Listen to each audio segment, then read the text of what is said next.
जो लोग हैं, ये पाकिस्तान के जो मुसलमान हैं, यूथ है या जो भी यहाँ पाकिस्तानी रहता है, उनमें एक तासुर पाया जाता है कि जो इंडिया है या इंडिया की जो गवर्नमेंट है वो एंटी मुस्लिम है, इस्लाम के मुसलमानों के खिलाफ है। लेकिन ये देखा गया है कि इंडिया के मोदी सरकार के तमाम मुस्लिम कंट्रीज़ के साथ, जितनी भी दुनिया में मुस्लिम ममालिक, उनके साथ टर्म्स बहुत अच्छे हैं। चाहे वो अफगानिस्तान हो, चाहे वो सऊदीया हो, चाहे वो अरेबिया हो, चाहे वो तुर्की हो, या चाहे वो ईरान हो या फिर इराक हो।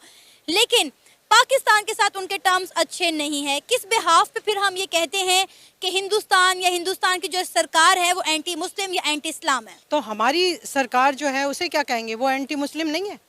हमारी जो सरकार है, अपना ही पाकिस्तान है, अपने ही मुसलमान हैं, वो क्या कर रहे हैं पाकिस्तान, कैसे कैसे नंगा करके लेके जा रहे हैं, पॉलिटिकल विक्टिमाइजेशन हो रही है। ये इंडिया में तो कम से कम नहीं हो रहा, वहाँ मुसलमानों के साथ ऐसा सलूक तो नहीं हो रहा।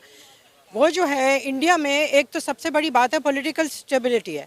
जिस मुल्क में पॉलिटिकल स्टेबिलिटी होगी, फ़ौज मुदाखलत नहीं करती होगी और वहाँ पर करप्शन नहीं होगी और वहाँ पर मनी लॉन्ड्रिंग नहीं होगी, उस मुल्क को सब अच्छा समझेंगे।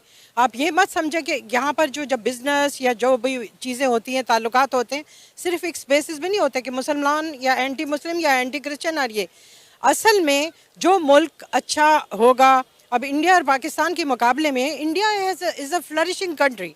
वो हमारे मुकाबले में उनकी डेमोक्रेसी बहुत सही है, उनके यहाँ स्टेबिलिटी है, उनके यहाँ फ़ौज मुदाखलत नहीं करती किसी चीज़ में। हमारे यहाँ स्टेबिलिटी नहीं है। हमारे यहाँ तो मुल्क का हाल क्या है, कन्फ्यूजन है। एक आम बिजनेसमैन, एक आम वो यहाँ पर कोई काम नहीं करना चाह रहा, सब यहाँ से भाग रहे हैं अपना मुल्क छोड़ छोड़ के।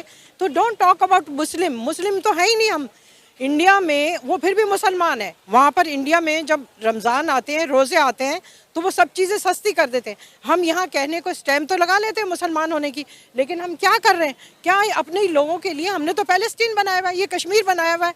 तो ऐसे मुल्क को कौन अच्छा समझेगा। अब अफ़गानिस्तान है, मुसलमान मुल्क है, लेकिन इंडिया उसे क्यों अच्छा समझता है? इसलिए कि इंडिया भी तो पाकिस्तान के साथ साथ है, बॉर्डर्स एक ही हैं। इंडिया ने अपने बॉर्डर्स नहीं दिए हुए अमेरिका को कि जाओ अफ़गानिस्तान में हमला करो। हमने अपने बॉर्डर्स, अफ़गानिस्तान मुसलमान है, हमने अपने बॉर्डर्स दिए हुए। हाँ भाई, हमारी फ़ौज को भी यूज़ करो, हमारे वो जो हैं अड्डे यूज़ करो और मुसलमान बहन भाइयों को मारो। और फिर मैम हम कहते हैं कि इंडिया अफगानिस्तान को हमारे खिलाफ बल गिरा रहा है। इंडिया जो है वो अफगानिस्तान में जो है वो दहशतगर्दों को प्रमोट कर रहा है कि जाके मुसलमानों को मारो, पाकिस्तान में आकर दहशतगर्दी करो। और फिर हम सारा मलबा जो अफगानिस्तान के साथ हमारे टर्म्स खराब है, उसका सारा मलबा हम इंडिया पे डाल देते हैं। एक्चुअली हमारे तो मुल्क की जो पॉलिसी है, हमारे लोगों की जो सोच है, हम लोग अभी तक बैकवर्ड है। ये जो 40 साल एक चोरों का टोला आया है, जिन्होंने एजुकेशन तो नाम की चीज़ नहीं है, उससे हमारे लोगों को बिल्कुल पीछे कर दिया, बैकवर्ड। इंडिया तो बहुत आगे है, तालीम में भी, हर चीज़ में उनमें अवेयरनेस है। तो हमारे मुल्क पता है पहले इंडिया पाकिस्तान की ट्रेड होती थी जो कि बंद हो चुकी है। श्रीलंका में बुरा वक्त आया, अफगानिस्तान पर बुरा वक्त आया, तो इंडिया ने बढ़ चढ़कर हर लिहाज से उनकी मदद की, उनको फंड दिए, उनको अनाज प्रोवाइड किया। इस वक्त आपको पता है पाकिस्तान में जो क्राइसिस गुजर रहे हैं, अगर हमारे टर्म्स इंडिया के साथ बेहतर होते तो क्या इंडिया हमारी मदद करता? एक्चुअली हमारी जो है ना फॉरेन पॉलिसी जो है ना, दैट इज़ वेरी कंफ्यूजिंग। हम कश्मीर करते हैं और उसी वजह से हमारे इंडिया के साथ ताल्लुकात सही नहीं है, ठीक है ना।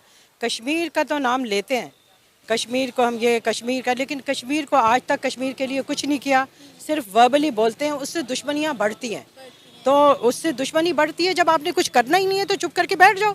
Don't do Kashmir Kashmir Kashmir. वो मुल्क जिसने अपने मुल्क को ही कश्मीर बना दिया, पैलेस्टाइन बना दिया है। तो ये भी मेन वजूहत है कि हमारी जो पॉलिटिकल इकोनॉमिक पॉलिसीज़ है ना, they are very confusing, they are not clear cut, we don't explain them very well. अगर हम बात करें पाकिस्तान की, तो पाकिस्तान के दिन ब दिन इस्लामिक कंट्रीज के साथ ताल्लुकात ख़राब होते जा रहे हैं और हमारा हमसाया मुल्क भारत, जिसके लिए हम तासुर रखते हैं कि वो एंटी मुस्लिम है या मुसलमानों से या इस्लाम से जो है वो नफरत करते हैं, उनके इस्लामिक कंट्रीज के साथ ताल्लुकात में बेहतरी आ रही है, क्या कहेंगे आप? नहीं, अभी तक नहीं आई। क्या इंडिया के साथ अभी तक कोई किसी सतह पे कोई तल्लक नहीं कायम हो। किसका? पाकिस्तान का इंडिया के साथ। सर पाकिस्तान का तो नहीं हो रहा, लेकिन बाकी जो मुस्लिम ममालिक हैं, जैसे सऊदी अरेबिया हो गया, दुबई हो गया, ईरान हो गया, अफगानिस्तान हो गया, इनके ताल्लुकात तो इंडिया के साथ बहुत अच्छे हैं। वो वजह ये है कि वहाँ पे डेमोक्रेटिक है, दूसरा उधर जो एग्रीमेंट करते हैं वो पूरा करते हैं। इधर रोज़ हुकूमत बदल जाती है, तो कोई कारोबार करे या कोई बिजनेस करे इनके साथ, तो पता नहीं सुबह हुकूमत रहनी है कि नहीं रहनी, तो वो कैसे इनके साथ वो कर सकते हैं। क्योंकि मैं 40 साल सऊदी अरब में गुजार के आया हूँ, तो इंडियन जो है वो जो एग्रीमेंट करते हैं वो पूरा करते हैं, हमारे लोग पैसे लेके भाग जाते हैं वहाँ। तो फिर ये बताएं कि अगर इंडिया एंटी मुस्लिम है या वो मुसलमानों के या इस्लाम के खिलाफ है, तुर्की में इतना जलजला आया, इतनी तबाहकारियां हुई, इंडिया ने सबसे आगे जाके उनकी मदद की, ठीक है, अफगानिस्तान के हालात खराब हुए, पहले पाकिस्तानी गए हैं, वज़ीर आज़म ने जाना था, उन्होंने कहा कि अभी हमें परेशान है, आप नहीं आना, वो लेट हो गया, बाद में गया। सबसे पहले पाकिस्तानी गए हैं, उन्होंने जाके लोगों की उधर हेल्प की है, उनको निकाला है, सारी फिल्में मौजूद है। तो सर इंडिया की आर्मी ने, जो इंडिया के लोगों ने वहां जाके किया, उसका कोई किरदार नहीं, कोई कर सकते, हुकूमतें कर सकते हैं, हमारी हुकूमत ने सबसे पहले किया है। मेरे पास वीडियो है, उधर उन्होंने पाकिस्तान जिंदाबाद के नारे लगाए हैं। सर जहाँ तक मेरी खबर है ना, लोगों ने इंडिया के झंडे लहराए हैं तुर्की में। मेरे ख्याल में जब किसी को पता नहीं था मोबाइल क्या होता है, मैं उस टाइम से ना ये मोबाइल यूज कर रहा हूँ, यही काम करता हूँ मैं, क्या क्या हो रहा है क्या क्या नहीं हो रहा है।